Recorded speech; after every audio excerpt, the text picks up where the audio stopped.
ಗೆಳೆಯರೆ, ಈ ಪಕ್ಕದಲ್ಲಿ ಕಾಣುತ್ತಿರುವಂತಹ ಒಂದು ವಿಡಿಯೋ ಏನಿದೆ, ಅದು ನಾನು ಹಾಕ್ತೇನೆ. ನೀವು ಸಂಪೂರ್ಣವಾಗಿ ಈ ವಿಡಿಯೋ ನೀವು ನೋಡಲೇಬೇಕು. ಈ ಉಸ್ತಾದರು, ಅದು ನನ್ನ ಉಸ್ತಾದು ಸಹ ಹೌದು. ನನಗೆ ಮದ್ರಸದಲ್ಲಿ ಪಾಠ ಕಲಿಸಿದಂತಹ ನನ್ನ ಗುರು ಹೌದು. ಅವರ ಒಂದು ಅನುಭವಗಳನ್ನು ಅವರು ಜನರ ಮುಂದೆ ಇಟ್ಟರು. ಆ ವಿಡಿಯೋನ ನೋಡಬೇಕಾದ್ರೆ ನನ್ನ ಮನಸ್ಸಿಗೆ ತುಂಬ ನೋವಾಯಿತು.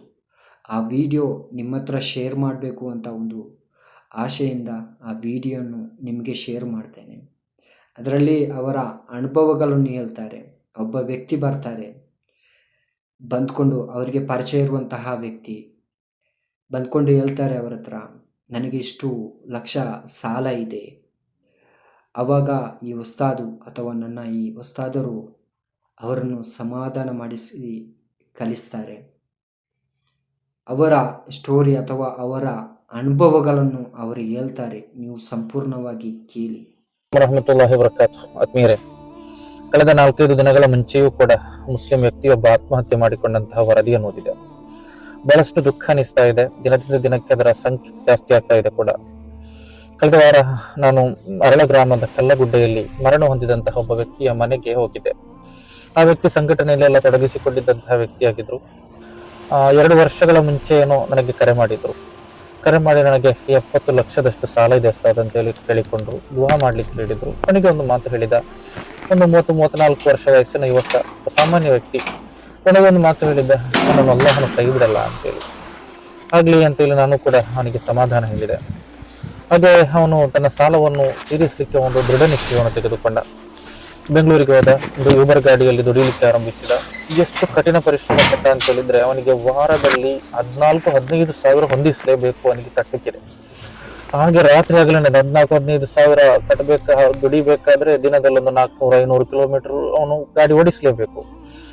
ಹಾಗೆ ರೂಮು ಕೂಡ ತೆಗೆದುಕೊಳ್ಳಲ್ಲ, ಗಾಡಿಯಲ್ಲಿ ಮಲಗ್ತಾನೆ. ಇಂದಿರಾ ಕ್ಯಾಂಟೀನ್ ನಲ್ಲಿ ಸಿಕ್ಕಿದ್ದನ್ನು ತಿಂದು ದುಡಿತಲೇ ಇರ್ತಾನೆ.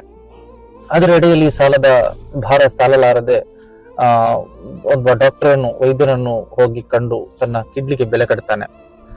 ಒಂದು ಕಿಡ್ನಿಗೆ ಎಷ್ಟು ಬೆಲೆ ಅಂತೇಳಿ ಕೇಳ್ತಾನೆ. ನಂತರ ಒಂದು ಕಿಡ್ನಿಯಲ್ಲಿ ಎಷ್ಟು ದಿನ ಬದುಕಬಹುದು ಅಂತೇಳಿ ಕೂಡ ಕೇಳ್ತಾನೆ. ಪಾಪ ವೈದ್ಯರನ್ನು ಒಳ್ಳೆಯವರವರು ಹೇಳಿದ್ರು, ಇಲ್ಲ ಅದು ಹಾಗೆ ಮಾಡಬೇಡ, ಅದು ಆತ್ಮಹತ್ಯೆಗೆ ಸಮಾನ ಅಂತೇಳಿ ಅವನನ್ನು ತಿರುಗಿಸಿ ಕಳುಹಿಸ್ತಾರೆ. ಮೊನ್ನೆ ತಾನೇ ಊರಿಗೆ ಬರ್ತಾನೆ. ಬಂದು ತನ್ನ ತಾಯಿಯನ್ನು ನೋಡಿ, ತಾಯಿಯ ಹಣೆಗೆಲ್ಲ ಮುತ್ತಿಟ್ಟು ತನ್ನ ಮನೆಗೆ ಹೋಗ್ತಾನೆ. ಸಣ್ಣ ಚೋಪಡಿ ಮನೆ, ಸಣ್ಣ ಮಗು ಇದೆ, ಮಡದಿ ಇದೆ. ರಾತ್ರಿಯಲ್ಲಿ ಮಲ್ಕೊಳ್ತಾನೆ. ರಾತ್ರಿ 1 ಗಂಟೆ ಏನೋ ಆಗುವಾಗ ಮಡದಿ ಇವನನ್ನು ಎಬ್ಬಿಸ್ಲಿಕ್ಕೆ ನೋಡ್ತಾಳೆ. ಇವನು ಧ್ವನಿಗೂಡಿಸ್ತಾ ಇಲ್ಲ, ಎಚ್ಚರ ಬರ್ತಾ ಇಲ್ಲ. ನೋಡುವಾಗ ಅವನು ಮರಣ ಹೊಂದಿದ್ದಾನೆ. ಬೆಳಗ್ಗೆ ನಾನು ತಮಿಳುನಾಡು ಆಚೆ ಕಡೆ ಯಾತ್ರೆಯಲ್ಲಿದ್ದೆ. ಒಂದು 3:30 ಗಂಟೆಗೆ ನನಗೂ ಕೂಡ ಕರೆ ಬಂತು, ಹೀಗೆ ಮರಣ ಹೊಂದಿದ್ದಾನೆ ಅಂತೇಳಿ.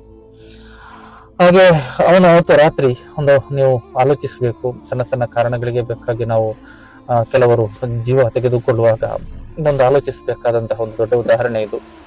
ಆ ವ್ಯಕ್ತಿ ಅವತ್ತು ಮನೆಯಲ್ಲಿ ಮಲಗುವಾಗ ಅವನಿಗೆ 50 ಲಕ್ಷದಷ್ಟು ಸಾಲ. ನಂತರದ ದಿನ ಶುಕ್ರವಾರದಂದು ಅವನನ್ನು ದಫನ್ ಮಾಡ್ತಾರೆ. ಅವನ ಶಾಶ್ವತವಾದ ಮನೆಯಾದಂತಹ ಕಬರ್ನಲ್ಲಿ ಅವತ್ತು ರಾತ್ರಿ ಅವನಿಗೆ ಮರುದಿನ. ಆದ್ರೆ ಅವನಿಗೆ ಕಬರ್ನಲ್ಲಿ ದಫನ್ ಮಾಡಲ್ಪಡುವಾಗ ಅವನಿಗೆ 1 ರೂಪಾಯಿ ಕೂಡ ಸಾಲ ಇಲ್ಲ. ಸಾಧಾರಣವಾಗಿ 1 ರೂಪಾಯಿ ಕೂಡ ಸಾಲ ಇಲ್ಲ. ಎಲ್ಲಾ ಸಾಲವನ್ನು ಕೂಡ ಅವನು ಬರೆದಿಟ್ಟಿರ್ತಾನೆ.